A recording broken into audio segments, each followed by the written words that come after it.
Musyawarah Daerah ke-6 Dewan Pimpinan Daerah Persatuan Wanita Kristen Indonesia, atau DPD-PWKI Provinsi Papua resmi digelar pada Jumat, tanggal 27 Juni tahun 2025, bertempat di Hallroom Hotel Grand Tembaga, Mimika. Kegiatan yang berlangsung selama 2 hari ini mengusung subtema, melayani sepenuh hati, mewujudkan panggilan Kristus bagi PWKI. Musda ke-6 ini menjadi momentum penting untuk mengevaluasi pelayanan PWKI 5 tahun terakhir, sekaligus memilih kepengurusan baru yang akan memimpin hingga tahun 2030. Acara ini dihadiri Ketua Umum DPP PWKI, Pendeta Deti Betelio Mambo, Ketua DPD PWKI Provinsi Papua, Dorin Smehu, serta utusan dari 14 Dewan Pimpinan Cabang atau DPC dari berbagai wilayah di tanah Papua. Dalam sambutannya, Dorin Smehu menyampaikan rasa syukur atas lancarnya seluruh agenda Musda. Ia juga menyatakan terpilih kembali menjadi Ketua DPD PWKI Provinsi Papua melalui proses pemilihan yang demokratis, setelah mendapat kepercayaan penuh dari 14 DPC yang hadir. Dorins menegaskan bahwa ke depan PWKI akan memperbaiki segala kekurangan, melanjutkan konsolidasi organisasi, termasuk mempersiapkan Musyawarah Nasional ke-21 tahun 2027 yang akan diselenggarakan di Kabupaten Jayapura. Selain itu, PWKI Papua juga bertanggung jawab mempersiapkan 3 wilayah pemekaran sebagai calon DPD dalam Munas mendatang. Sementara itu, Ketua Umum DPP PWKI, Pendeta Deti Betelio Mambo, memberikan apresiasi atas capaian signifikan DPD PWKI Papua, termasuk terbentuknya banyak DPC baru selama 5 tahun terakhir. Ia menilai pelaksanaan Musda kali ini sangat demokratis, terbuka, dan mencerminkan semangat persatuan di antara seluruh peserta. Dengan berakhirnya Musda ini, PWKI Papua meneguhkan komitmen untuk terus melayani dan menjadi mitra strategis dalam pembangunan rohani dan sosial di tanah Papua. Selama proses musyawarah berjalan, seluruh agenda dan semua amanat ADART sudah terlaksana, baik pengambilan keputusan dalam forum-forum tertinggi di Musda itu semua boleh berlangsung, dan musyawarah selama 2 hari ini boleh berlanjut sampai kami melakukan pemilihan pada hari ini.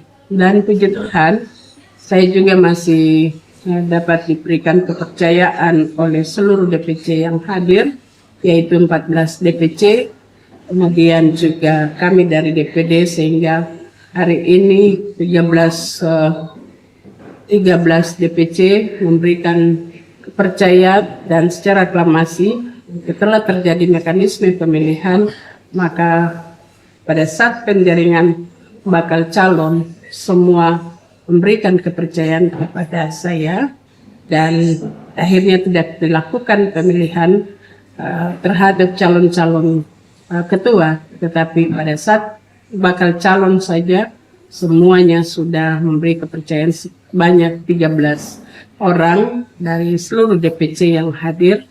Dan dengan demikian kami majelis persidangan menetapkan secara aklamasi, dan akhirnya kepemimpinan untuk periode yang akan datang juga kami akan melaksanakan. Dan saya juga pada akhirnya juga dipilih dan telah dilantik tadi oleh DPP sebagai ketua terpilih untuk periode kedua, yaitu pada Dewan Pimpinan Daerah Persatuan Wanita Kristen Indonesia di Provinsi Papua.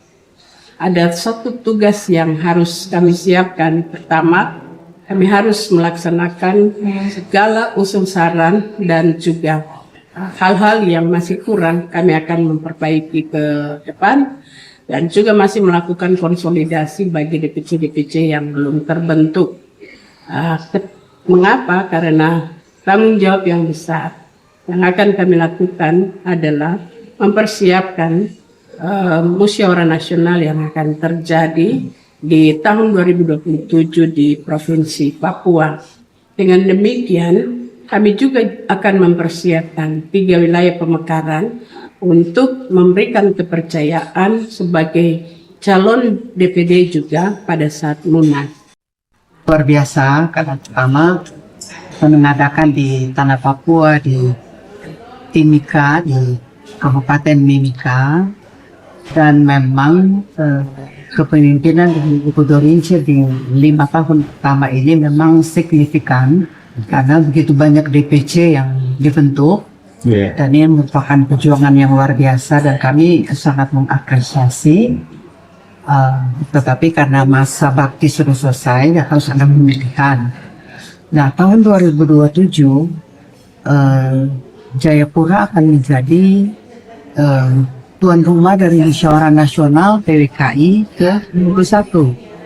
Dengan demikian harus ada persiapan khusus untuk itu. Kami bersyukur bahwa perkembangan musda ini sangat baik karena pelaksanaan musdanya juga sangat demokratis, sangat terbuka dan menampung aspirasi dari semua DPC yang hadir. Dan pada akhirnya semua DPC yang hadir itu ada sekitar 12 DPC dari 14 yang resmi mendapatkan hak untuk memilih. Jadi aspirasi itu datang dari bawah. Dan mereka ternyata sepakat untuk mengusulkan ketua yang selesai melaksanakan tugas, Ibu Doi Chen Baekwe, untuk melanjutkan. Dan bagi kami ini memang sesuatu yang sangat lancar karena semua protap pemilihan itu dilaksanakan sesuai anggaran dasar anggaran rumah tangga. Jadi benar-benar apa yang terjadi hari ini adalah sebuah bukti bahwa kalau kita melaksanakannya sesuai aturan, kita akan mendapatkan hasil terbaik.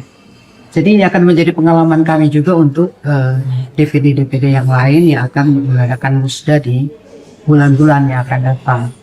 Dan oleh karena menghadapi Munas 2027, Papua harus mendapatkan pemimpin yang mampu mempengaruhi ke arah kekompakan, soliditas, sehingga pelaksanaan Munas secara nasional itu, karena kesempatan Munas itu kita akan memilih ketua baru PWKI. Jadi memang sangat strategis sekali, karena itu kita membutuhkan kesiapan yang benar-benar kami di DPP di Jakarta merasa yakin bahwa ini akan berjalan dengan baik. Dan kami bersyukur kepada Tuhan bahwa ya Ibu Dorince yang sudah pengalaman 5 tahun melanjutkan lagi untuk periode 2025-2030.